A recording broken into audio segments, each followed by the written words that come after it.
welcome. We're a small gathering in a sense, but in another sense we're not, because Heather said last week, I'll be really happy if 20 people came. Well, I've counted 33, so Heather, we've put 30% on somehow or other, so well done. My name's Andrew Johnson, for those who don't know me, from the Govanhill Baths Board of Directors. And we really would like to welcome you to this gathering, which is yet another first for us. In a sense, is to launch a piece of academic work, a piece of research here in the Baths, from which it's been born. We've done research before on the black and minority ethnic community and what happened, their thoughts about the pool closing, but we did that in the Housing Association.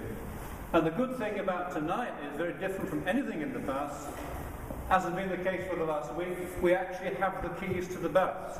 So if at the end of this session, we've not told you this yet, you're all in for the next 6 months while we occupy the place until we get the place really back. So, but anyway, thanks for coming. You know, I guess I was thinking today, well, you think on the day you're doing these things, what shall I say? What shall I say? It wasn't difficult to know what to say, because the first thing that came into my head was, what was happening 10 years ago? Can you remember it? What were you doing 10 years ago? Well, I tell you, 10 years ago, I was on a Friday night.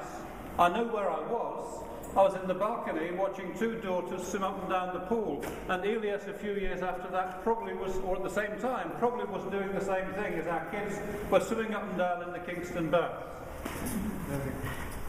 At that same time, the council was saying the baths weren't going to close, but of course, and I'm not going to go into the history of that, you can read all about it. They did eventually close them 4 months later, without consulting anyone to speak of. Then I thought, well, what was I doing 5 years ago? What were you doing 5 years ago? A little test for you.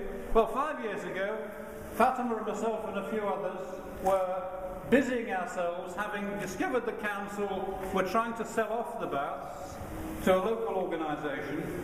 We decided we had to stop trying to persuade the council to reopen the baths under their own steam and just say, okay, we'll do it ourselves. For 5 years, for all sorts of reasons of what we thought to be and still believe to be proper, fair and just, the council should run a pool like this in an environment like this. It shouldn't be left to the people to run it and spend 10 years of their lives trying to get it wrong.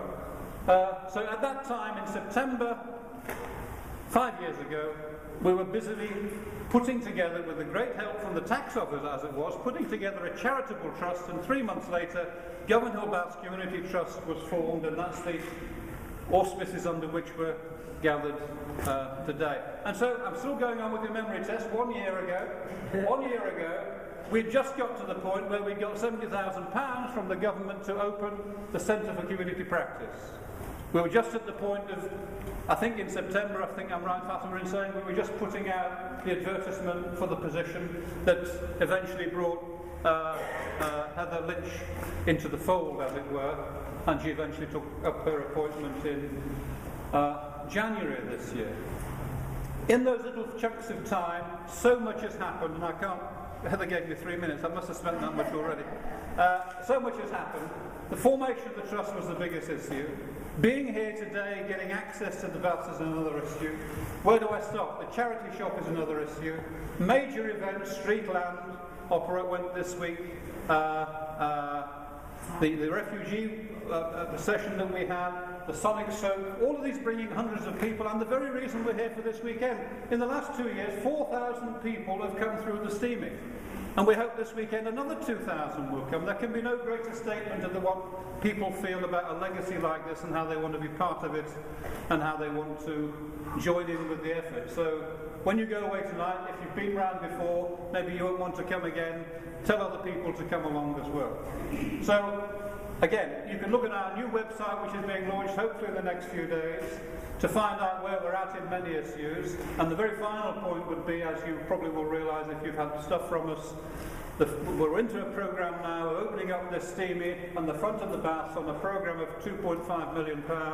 We hope we'll get that together more easily than £12.5 million for the pool project. The pools will follow, but we're going to open up this pool so that next time you come in here, we hope It will be for another community gathering involving the whole community, and I can tell you now, and I'll finish, it'll be for the Christmas Bazaar on the 22nd of December. We're going to invite all of the local community cultural groups in here to bring stalls in here, to sell things in here, and this to be a marketplace, and it'll be a unique place to be on the 22nd of December.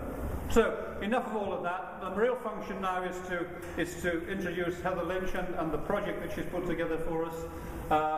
This programme is moving forward at a pace. I'm no shame in saying it, and not to embarrass her, only because of her in this sense. Now we're producing academic research of this quality and standard, we will move forward far more quickly than we ever could have dreamt. Heather, thanks.